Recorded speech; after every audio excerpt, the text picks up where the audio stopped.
जय हिंद एवरीवन। आप सबका आपके यूट्यूब चैनल राष्ट्र सेवा पे स्वागत है। रिसेंटली हम पीआईबी में एक बहुत शानदार आर्टिकल देखते हैं with respect to world university ranking 2025। तो आज के सेशन में हम डिस्कस करेंगे कि नंबर 1 इंडिया की कौन सी यूनिवर्सिटी है जो टॉप 50 के अंतर्गत आई है। नंबर 2 किस बेसिस पे कौन कौन से इंडिकेटर्स हैं जिसके बेस पे ये रैंकिंग निकाले जाते हैं। मैं आपको पहले भी सेशंस में बता चुका हूं कि ह्यूमन डेवलपमेंट इंडेक्स हो गया या जो भी वेरियस इंडेक्सेस जो भी आते हैं, यहाँ पर हंगर इंडेक्स आता है, तो कौन कौन से इंडिकेटर्स यूज करते हैं एंड उसके बेस पे इंडिया की क्या रैंकिंग रहती है वो आपको पता हो। जैसे हम मिलिट्री एक्सरसाइज करते हैं, यहाँ पर कौन सी कंट्री के बीच में हुई है, कहां पर हुई है, ठीक है, कौन सी आर्म्ड फोर्स इसमें इन्वॉल्व थी, आपको ये बेसिक चीजें इसमें पता हो। ये बिल्कुल स्टैटिक टॉपिक होते हैं जिसमें से डायरेक्ट क्वेश्चन आपको देखने को मिल सकता है। नाउ सबसे पहले तो इस बार 21वां एडिशन था, 21st एडिशन था इस बार का क्यूएस वर्ल्ड यूनिवर्सिटी रैंकिंग 2025, जिसमें ऑलमोस्ट 1500 इंस्टीट्यूशंस को यहाँ पे फीचर्स किया। एक ये ओनली रैंकिंग है of its kind to emphasise employability and sustainability. अब इस बार तीन नए इंडिकेटर्स को इनकॉर्पोरेट किया गया था जब वर्ल्ड यूनिवर्सिटी रैंकिंग निकाली गई। Number 1 sustainability, number 2 employment outcomes, number 3 international research network. तो इन तीनों इंडिकेटर्स को इस बार इनकॉर्पोरेट किया गया था in the world university ranking 2025। इसके बाद हम देखते हैं कि जो एनेक्सर 2 है, अभी हम डिस्कस करेंगे कि किस इंडिकेटर के बेस पर ये रैंकिंग आती है। ठीक है, now the results are drawn on the analysis of 17.5 million academic papers and the expert opinion of almost 2,40,000 academic faculty and employer. उसके बेस पर ये रिजल्ट निकाला गया है। तो आप देख सकते हैं कि कितनी इंटेंस रिसर्च वर्क इसमें करी गई है। तो आज के सेशन में हम वर्ल्ड यूनिवर्सिटी रैंकिंग 2025 क्या है, कौन से इंडिकेटर्स हैं जिसके बेस पर ये आती है, एंड इंडिया की क्या परफॉर्मेंस इस बार रही है, इंडिया की कौन सी यूनिवर्सिटी ने सबसे अच्छा परफॉर्म किया है, टॉप 50 में कौन सी आई है, ये हम डिस्कस करते हैं। Let's start the session. Number 1 कौन कौन से इंडिकेटर्स हैं जिसके बेस पर यहां पर इसको निकाला जाता है। तो इसमें परफॉर्मेंस लेंसेज है, नंबर 2 उसको वेटेज दे रखी है, एंड नंबर 3 फिलॉसफी। नंबर 1 क्या है, एकेडमिक रेपुटेशन। तो 30% वेटेज यहाँ पे एकेडमिक रेपुटेशन को दी गई है। Which universities are demonstrating academic excellence, कौन कौन सी यहाँ पे यूनिवर्सिटीज एकेडमिक एक्सीलेंस को डेमोन्स्ट्रेट कर रही हैं। नंबर 2 एम्प्लॉयर रेपुटेशन, 15% यहाँ पर गई है employer reputation. Which universities are recognised by the employers for producing high employable graduates, कौन कौन यहाँ पर हाई एम्प्लॉयबल ग्रेजुएट्स को यहाँ पर प्रोड्यूस कर रही हैं यूनिवर्सिटीज। ओके, नंबर 3 फैकल्टी और स्टूडेंट की क्या रेशियो रही है, 10% वेटेज उसको दी गई है यहाँ पे। Which universities ensures the higher availability of academic staff for the students. भाई जैसे हम आरटीई एक्ट पढ़ते हैं 2009 का, जब हम पढ़ते हैं article 21 capital A right to education, जहाँ पे ठीक है 6 से लेकर 14 साल के बच्चों को फ्री एजुकेशन। तो इसमें भी हम यहाँ पे स्टूडेंट और टीचर्स का रेशियो देखते हैं, पहले भी सीडीएस इसमें क्वेश्चन पूछ चुका है। तो यहाँ पर फैकल्टी और स्टूडेंट की रेशियो 10%, देन 20% यहाँ पे citations per faculty ratio. Which universities are showcasing relatively intensity and volume of research which also accounting the size of institution। भाई रिसर्च की वॉल्यूम को और इंटेंसिटी को यहाँ पे दिखाया जा रहा है। 5% उसके बाद इंटरनेशनल फैकल्टी रेशियो, कौन सी यूनिवर्सिटीज है जहां पर आपको इंटरनेशनल फैकल्टी जो कि बेनिफिट कर रही है उनकी रिसर्च और टीचिंग डाइवर्सिटी में कोलैबोरेशन में, 5% आपके पास यहाँ पे इंटरनेशनल फैकल्टी रेशियो पे जा रहा है। उसके बाद 5% हमारे पास जा रहा है इंटरनेशनल रिसर्च नेटवर्क इंडेक्स। उसके बाद 5% हमारे पास जा रहा है कि एम्प्लॉयमेंट आउटकम्स, भाई कितनी यहाँ पर आउटकम्स आ रही हैं एम्प्लॉयमेंट की फॉर्म में, ठीक है, एंड किस तरीके से ये नर्चर कर रहा है फ्यूचर लीडर्स को जो कि बहुत अलग अलग फील्ड्स में सिग्निफिकेंट इंपैक्ट डालने वाले हैं। एंड 5% लास्ट आ गया सस्टेनेबिलिटी, कि कौन सी यूनिवर्सिटीज के बाद तरफ सस्टेनेबिलिटी की तरफ जा रही है एंड एम्फसाइज कर रही है उन टॉपिक्स को, स्टूडेंट्स को, इंस्टीट्यूशन को और पॉलिसी मेकर्स को। ठीक है, तो ये सारी की सारी रेशियोज हैं कि कितनी कितनी रेशियो किसको दी गई है।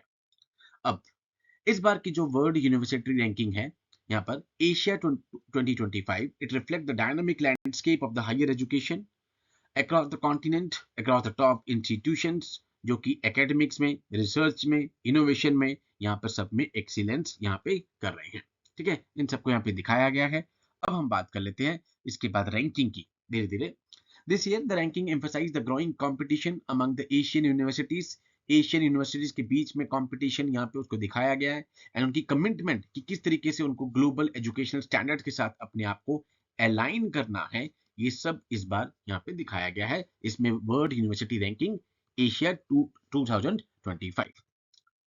Now India boost two institutions, दो इंस्टीट्यूशंस हैं जो हमारे टॉप 50 के अंतर्गत आ रहे हैं। कौन कौन से हैं अभी हम डिस्कस करेंगे।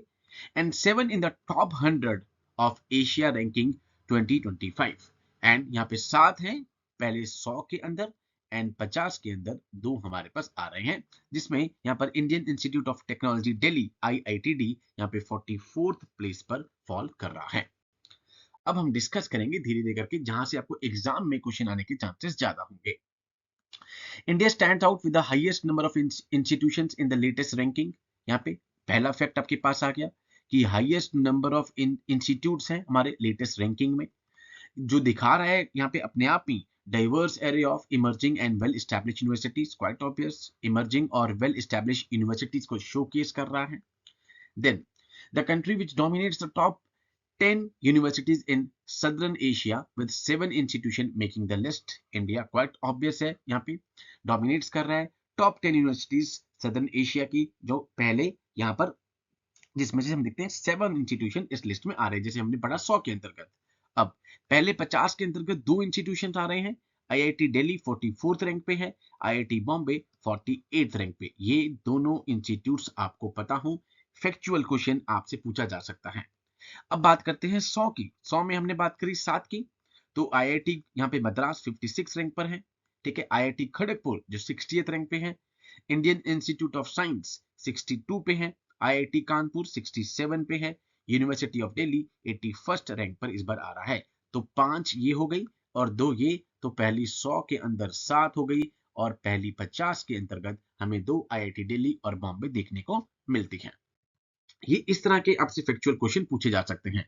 अब top 150 institutions like IIT Guwahati, IIT Roorkee, JNU, Chandigarh university 120, UPES 148, Vellore institute 150 कहीं ना कहीं हमारी क्वालिटी एजुकेशन को दिखा रहा है। ठीक है, और जो IITD था क्वाइट ऑब्वियस है, इसने अचीव करी है highest ranking for India, moving up to 44th place from the 46 last year with an impressive employer reputation score 99% का यहाँ पर एम्प्लॉयर रेपुटेशन स्कोर यहाँ पर आया है। ठीक है, नाउ उसके बाद IIT बॉम्बे अगर हम बात करें क्लोजली 48th रैंक पे है, कहीं ना कहीं आगे 99.5 इसका एम्प्लॉयर रेपुटेशन स्कोर आया है और इसका जो एकेडमिक रेपुटेशन स्कोर है वो भी ऑलमोस्ट 96% पे यहाँ पर हमें देखने को मिल रहा है। इस तरह के फैक्चुअल क्वेश्चन जो पहले 50 के 2 और 100 के 7 ये क्वेश्चंस कभी कभी आपसे पूछ लिए जाते हैं। इनमें से बहुत कम चांसेस होंगे कि कोई पूछेगा आपसे, इंडिकेटर्स में से भी बहुत कम चांस है कि आपसे कोई पूछेगा, but still you don't never know UPSC का कि कब वो इसमें से इंडिकेटर्स में से भी क्वेश्चन पूछ ले। यूनिवर्सिटी दिल्ली ने यहाँ इंप्रूवमेंट की है, 94 से 81st पे आया है। उसके बाद अन्ना यूनिवर्सिटी, ठीक है, जिसने परफेक्ट स्कोर 100 का लिया है, जिसमें रिसर्च वर्क्स पे यहाँ पे आउटपुट दी है। 15 यूनिवर्सिटी ऐसी हैं जिसमें 99% से ऊपर स्कोर लिया है in the staff with PhD indicator यहाँ पे।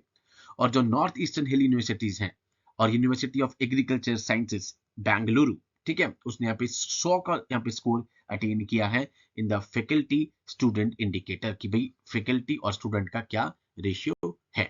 ठीक है, India earlier saw the inclusion of 46 institutions in 2025 edition compared to 11 in 2015 edition। ठीक है, 2011 के यहाँ पे 2015 के एडिशन के अगर कंपैरिजन करें तो इस बार 46 इंस्टीट्यूशन का इंक्लूजन हुआ है, ऑलमोस्ट 318% इंक्रीज हुआ है लास्ट 10 साल में among the G20 Nations.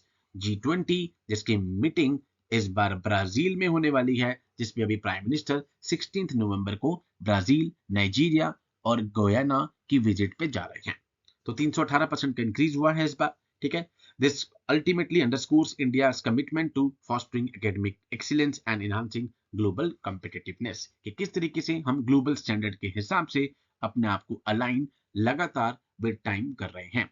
And अगर अगेन मैं कहूं, इस पूरी न्यूज में से आपके लिए सबसे इंपॉर्टेंट वो 50 में से 2 यूनिवर्सिटीज, ठीक है, एंड उसके बाद 100 में से 7, ये आपके लिए इंपॉर्टेंट है एग्जाम पॉइंट ऑफ व्यू से। वर्स्ट केस होगा कि आपसे कोई इंडिकेटर्स भी इसमें पूछ ले। So with these words, I conclude my today's session. Jai Hind to all. Take care.